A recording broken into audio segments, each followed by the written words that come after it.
I encountered Marcus on a Wednesday evening at O'Malley's pub during their weekly quiz night. And honestly, watching him struggle through the literature rounds was almost painful to witness. He kept stealing glances at our table with this blend of admiration and irritation every time I aced another question about romantic poetry or ancient civilizations. His squad was solid with sports trivia and current events, but the second they encountered anything requiring genuine scholarship, they were absolutely hopeless. When I correctly named the author of The Picture of Dorian Gray, while his teammate confidently declared Shakespeare, I noticed him shaking his head and grinning despite his frustration. After our team dominated by 37 points, he approached to purchase me a beverage and express how remarkable my performance had been. It was genuinely refreshing to encounter someone who actually valued intelligence rather than feeling intimidated by it. Most men I dated seemed threatened when I demonstrated superior knowledge about virtually everything. But Marcus appeared genuinely captivated by how much I'd absorbed from my English literature degree. We conversed until closing time about literature, history, random trivia, and I discovered myself appreciating his eagerness, even though his understanding was fairly superficial compared to mine. The relationship evolved organically over the following 4 years. Marcus was completing his graduate degree, which I respected, and he never appeared troubled by my achievements when I transitioned from teaching high school English to developing my online quiz platform. Actually, he was incredibly encouraging when I began attracting followers and earning substantial income from sponsorships and collaborations. My channel expanded from several hundred subscribers to over 50,000, and suddenly I became this recognized figure in the trivia community. People would approach me at competitions, request photographs, express how much they learned from my content. It was intoxicating being regarded as an authority, having this platform where my knowledge truly mattered. Marcus was proud of me, certainly, but I could sense he didn't fully comprehend what I'd created. He'd reference my hobby to his friends, not grasping that this had become a legitimate business, that companies were paying me serious money to promote their products to my audience. But whatever, not everyone understands entrepreneurship. At least he wasn't actively attempting to sabotage me like some insecure boyfriends might. The only strange occurrence was how he'd occasionally examine my phone. Twice over 4 years, he'd requested to see it when I was receiving numerous messages, claiming he was simply curious about my business activities. Both times, he discovered absolutely nothing, because there was nothing to uncover. I was completely faithful, completely focused on building my brand in our relationship. His suspicions seemed random and baseless, probably just typical masculine insecurity about dating someone more successful. When Sarah called to inform me that David had finally proposed, I was genuinely thrilled for her. Sarah and I had been friends since sophomore year of high school, and she'd been dating David since junior year. They were one of those couples everyone anticipated would end up together permanently. High school sweethearts, perfectly compatible, the complete fairy tale scenario. David had been discussing proposing for years, so when it finally occurred, Sarah was absolutely ecstatic. She requested my assistance with wedding planning, which made sense since I'm naturally organized and possess excellent taste. Plus, my online success meant I had connections with photographers, vendors, people who could provide me discounts in exchange for social media promotion. I dedicated myself to helping her create the perfect celebration, spending countless hours researching venues, sampling cakes, comparing floral arrangements. Sarah kept expressing that she couldn't have managed without me, that I was the greatest friend anyone could request. David was present for most planning meetings, obviously, since it was his wedding too. He'd always been attracted. That's not something I'd ever concealed from Marcus or anyone else. David possessed this classic masculine appearance, athletic but not overly muscular, with these dark hair and these piercing blue eyes that seemed to see right through you. In high school, before he and Sarah became serious, we'd flirt occasionally at parties. Nothing significant, just the kind of harmless attention that made you feel attractive and desired. But now, during wedding planning, there was something different in how he regarded me.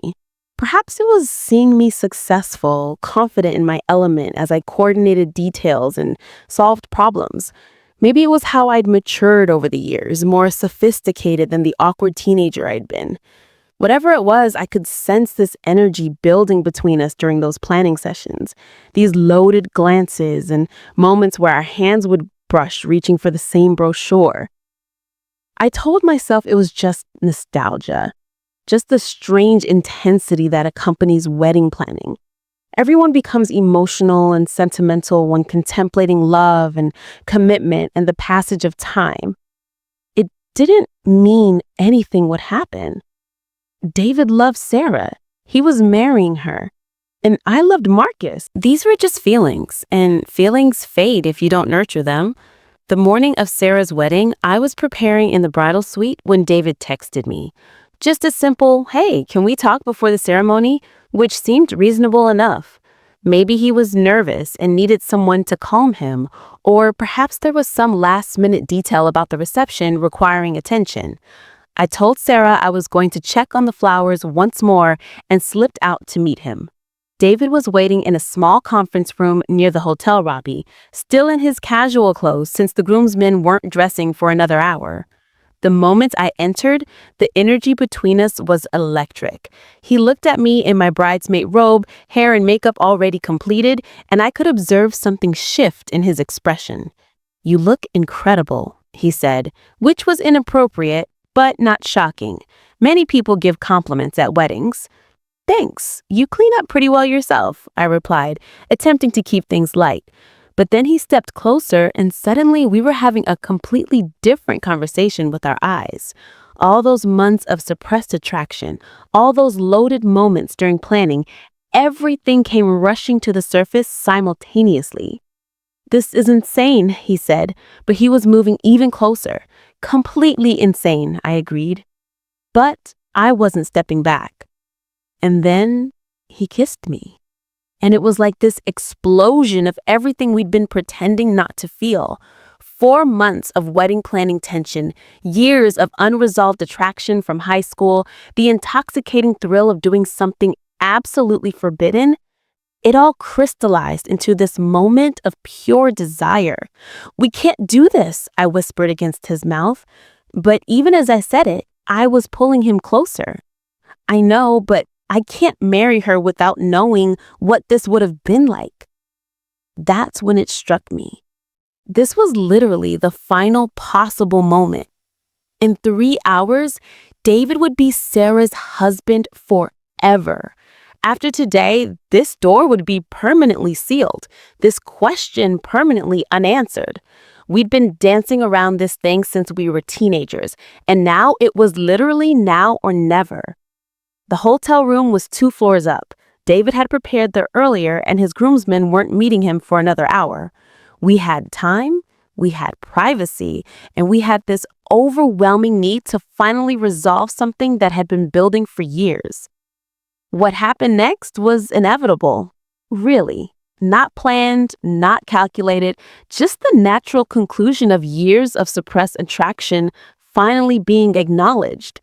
It was intense and desperate and tinged with the knowledge that it could never happen again. David kept expressing how incredible I was, how he'd wondered about this for so long, how I'd become this amazing, successful, confident woman who was nothing like the shy girl he'd known in high school. Afterward, lying there while David showered before heading back to prepare with his groomsmen, I felt this strange mixture of satisfaction and melancholy. We'd finally answered the question that had been hanging between us for years, and now we could both move forward with clear consciences. David would marry Sarah, I'd continue building my life with Marcus, and this would just be our secret. This one moment of honesty about what we'd always felt. "No regrets?" David asked as he was getting dressed. "No regrets," I confirmed. "Just closure." "Just closure," he agreed. The wedding ceremony was beautiful. Sarah looked radiant in her grandmother's vintage gown, and David seemed genuinely happy as he recited his vows. I stood at the altar in my dusty rose bridesmaid dress, holding Sarah's bouquet during the ring exchange, and felt completely at peace with what had happened earlier. If anything, seeing David marry Sarah felt right now, like the natural order had been restored after we'd gotten that old attraction out of our systems. Marcus looked handsome in his navy suit, sitting in the third row with the other partners, smiling at me encouragingly when our eyes met. He'd been so supportive during the wedding planning chaos, never complaining when I spent entire weekends helping Sarah with the details, never seeming jealous of the time I was spending with David and Sarah's friend group. He was a good guy, steady and reliable, exactly the kind of partner someone building a career needed. During the cocktail hour, everything felt normal. I mingled with Sarah's family, caught up with old high school friends, posed for photos with the bridal party. Marcus joined me after the ceremony, complimenting how beautiful everything looked, how happy Sarah seemed, how smoothly the whole day was flowing. I felt proud of the role I had played in creating this perfect celebration for my best friend. But then during dinner, David came over to our table to thank Marcus and I for all our help with the planning. It was a perfectly normal conversation. David being gracious, Marcus being polite, me accepting compliments on behalf of Sarah and myself for pulling together such a beautiful event.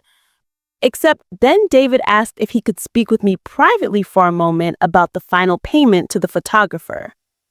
We stepped away from the reception area into a quieter hallway, and suddenly the energy between us was intense again. David looked incredible in his tuxedo, flushed with champagne and happiness, and I could tell that he was thinking about what had happened between us earlier. "I can't stop thinking about this morning," he said quietly. "David, you just got married," I reminded him, though my heart was racing. "I know, and I love Sarah, but what happened between us, that was real too." We talked for maybe 10 minutes about how complicated everything was, how we'd have to be careful going forward, how what happened couldn't happen again, but also couldn't be ignored. It was an intense conversation, the kind where you're standing closer than you should be and speaking in low, urgent voices about feelings you're not supposed to have. When we returned to the reception, Marcus was watching us with this strange expression.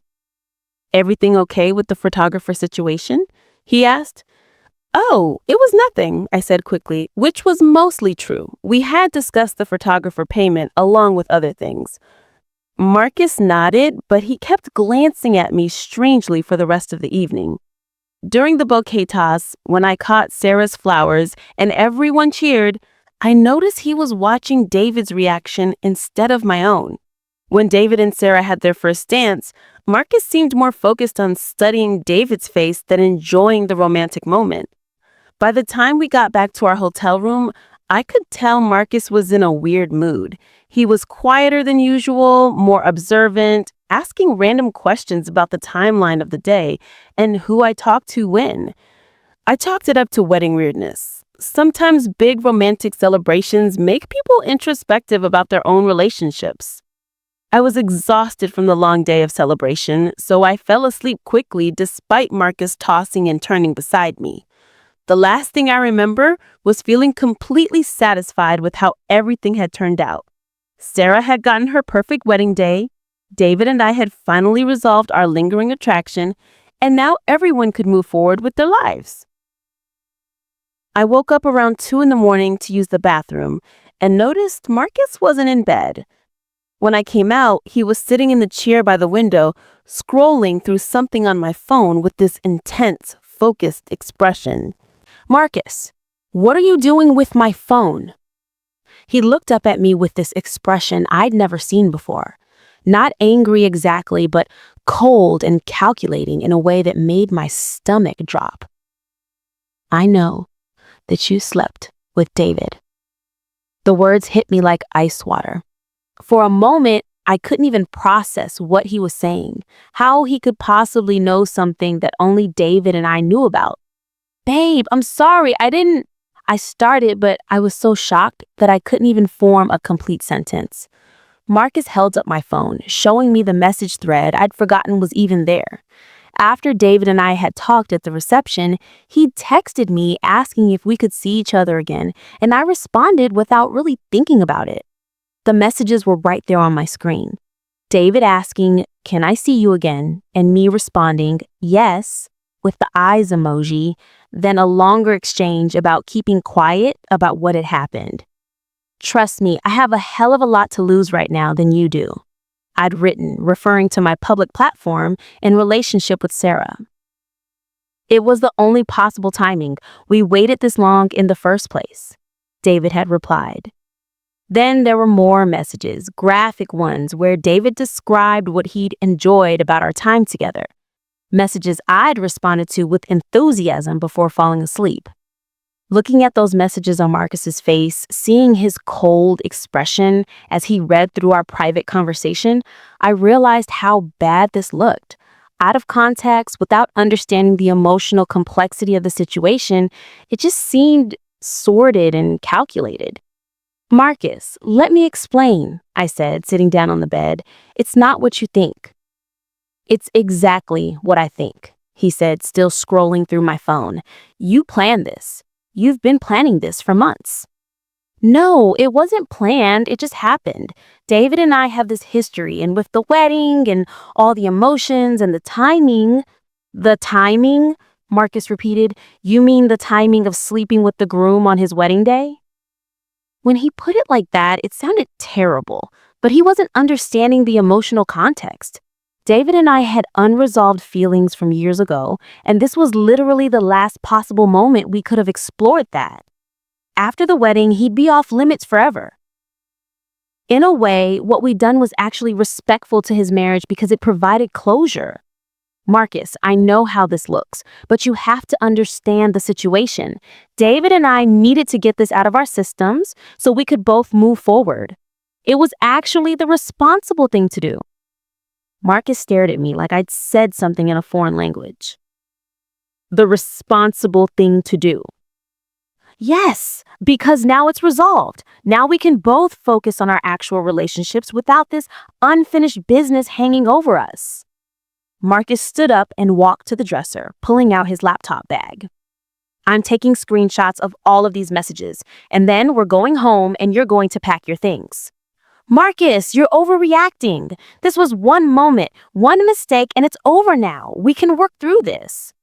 "One mistake," he repeated, still screenshotting. "You call sleeping with your best friend's husband on their wedding day one mistake?" "Technically, he wasn't her husband yet when it happened," I pointed out, which was technically true. Marcus looked at me with this expression of complete disgust. "Do you hear yourself right now?" The drive home the next morning was silent, except for Marcus occasionally asking me direct questions about logistics, how long I'd need to pack, whether I had somewhere to stay, if I understood that he never wanted to see me again. His coldness was more unsettling than anger would have been. This wasn't the Marcus I knew, the one who got excited about trivia answers and brought me coffee in bed. This was someone calculating and ruthless, someone I apparently underestimated completely. When we got to our apartment, Marcus sat down at the kitchen table and said, "You have 1 hour to pack whatever you can carry. Anything you leave behind gets donated or thrown away. If you're not out in 60 minutes, I'm calling the police." "Marcus, this is insane. This is my home too." "No, it's not. It's my apartment, my lease, my furniture. You've been living here, but it was never legally yours." I called my friend Jessica to help me pack, and she came over immediately, though she kept asking what happened and why I was moving out so suddenly. I couldn't exactly explain the situation, so I just said Marcus and I had broken up and I needed to crash at my sister's place for a while. 1 hour wasn't nearly enough time to pack 4 years of life, but Marcus sat at that kitchen table the entire time, watching the clock and making it clear he wasn't bluffing about the police. I grabbed my clothes, my laptop, some personal items, and had to leave behind so much stuff that mattered to me. Books, furniture we bought together, kitchen equipment, photo albums. "Marcus, please, can we just talk about this rationally?" "We're done talking," he said. "You made your choice." I ended up staying at my sister's apartment across town, sleeping on her couch and trying to process what had just happened. In less than 24 hours, I'd gone from having a successful career, a stable relationship, and a bright future to essentially being homeless and single. The punishment seemed completely disproportionate to what I had actually done. That's when Marcus really showed his vindictive side. 2 days after I moved out, Sarah called me crying, saying David had confessed everything and she was filing for divorce immediately. At first, I assumed David felt guilty and came clean on his own. But then Sarah mentioned details that only Marcus could have known, specific things from our text messages, exact timelines that proved Marcus had called her and told her everything. How could you do this to me, Natalie? How could you do this to me on my wedding day? Sarah, I'm sorry. It wasn't supposed to happen like this. It wasn't supposed to happen at all. You were my best friend and you slept with my husband. Sarah, please let me explain. David and I have history and we needed closure before he committed to you forever. In a way, I was protecting your marriage by making sure there were no unresolved feelings. Protecting my marriage, you destroyed my marriage. She hung up on me, and when I tried calling back, she had blocked my number. That's when I called Marcus, furious that he had interfered in something that wasn't his business. You ruined their marriage, I told him. You had no right to interfere in their relationship. You had no right to interfere, Marcus said in that same cold voice. You involved me the moment you decided to cheat on me with the groom at a wedding I attended as your date. What happened between David and me had nothing to do with you and me. Everything you do has to do with me. We were in a relationship. We lived together. You brought me to that wedding as your boyfriend while you were planning to sleep with someone else. I wasn't planning anything. It just happened. Your text messages say otherwise. Marcus hung up on me too. And when I tried calling back, he'd also blocked my number. That's when things got really bad. Within a week, my social media accounts were being flooded with negative comments, spam, fake reviews. Someone was systematically attacking my online presence, reporting my content, leaving nasty comments on every post, creating fake accounts to harass my sponsors. My follower count started dropping as the harassment made my content basically unusable. I had to disable comments on all my platforms and eventually stop posting altogether because every single thing I shared got immediately bombarded with trolls. My income disappeared overnight as sponsors pulled out, not wanting to be associated with the drama and negativity surrounding my brand. Then Sarah's family got involved. Sarah comes from this big Irish family, and apparently several of her cousins are in some kind of motorcycle club. One afternoon, 3 of them showed up at my sister's apartment asking to talk to me about what I'd done to their cousin. They didn't threaten me directly, but they made it very clear that I wasn't welcome in town anymore, that they'd be keeping an eye on me, and that it would be better for everyone if I found somewhere else to live. That same week, I heard through mutual friends that David had been visited by the same cousins and ended up needing medical attention for a broken nose and some bruised ribs. Apparently, they'd explained to him exactly what they thought of men who cheat on their family members. I realized Marcus had orchestrated all of it. The social media harassment, Sarah's family getting involved, the systematic destruction of everything I'd built. It was all too coordinated to be coincidental. Marcus had methodically destroyed my entire life as revenge for one moment of weakness. The scariest part was how calm and calculated he'd been about it. This wasn't someone lashing out in anger. This was someone who had planned every detail of my destruction and then executed it perfectly. I'd lived with him for 4 years and never suspected he was capable of something so ruthless. I ended up leaving the state entirely, moving across the country to stay with a college friend while I tried to rebuild my life from scratch. My online career was completely destroyed. Every time I tried to start fresh with new accounts, the harassment would start again within days. Someone was monitoring everything I did and making sure I couldn't recover professionally. It's been about a month now since everything fell apart. And I'm still trying to understand how my life got destroyed so completely over one mistake. David and I had genuine feelings for each other, a real connection that deserved to be acknowledged. The timing was complicated, sure, but we were both adults making adult decisions about our own lives. What Marcus did was so much worse than what I did. I followed my heart for one afternoon while he systematically destroyed multiple people's lives out of pure spite. He didn't just end our relationship, he made sure I lost my career, my friendships, my home, my entire support system. He turned Sarah against me when she needed support during her divorce. He sicked violent criminals on David and scared me into leaving everything I'd ever known. The punishment was completely disproportionate to what actually happened. People make mistakes. People have complicated feelings. People sometimes act on attraction they've been suppressing for years. That's normal human behavior. What's not normal is the kind of calculated, methodical revenge Marcus enacted against everyone involved. I keep thinking about how cold he was that morning in the hotel room, how he had already decided exactly what he was going to do before he even confronted me. He didn't want to work things out or understand my perspective or rebuild our relationship. He just wanted to hurt me as badly as possible. And he succeeded.